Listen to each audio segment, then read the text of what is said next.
Birinchidan bizni qo'llab kelgan katta qirg'iz eline cho'ng rahmat.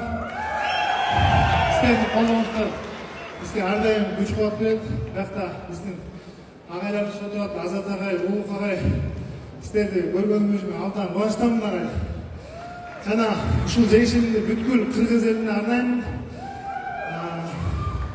Бул турнирге мен Казакстанда бир ай машыгып даярдандым. Учурдан пайдаланып хочу выразить огромную благодарность казахскому народу, потому что здесь я себя чувствовал как дома. Казахстан, Алматы, в целом это наш второй дом. Так что казах, кыргыз, бейтурган. И хочу еще поблагодарить всех организаторов. Это на самом деле большой праздник для любителей борьбы, также самим спортсменам. Так что, как вы сами видите, самые ярчайшие схватки здесь. Но я не знаю, почему рефери не дал мне 5 баллов.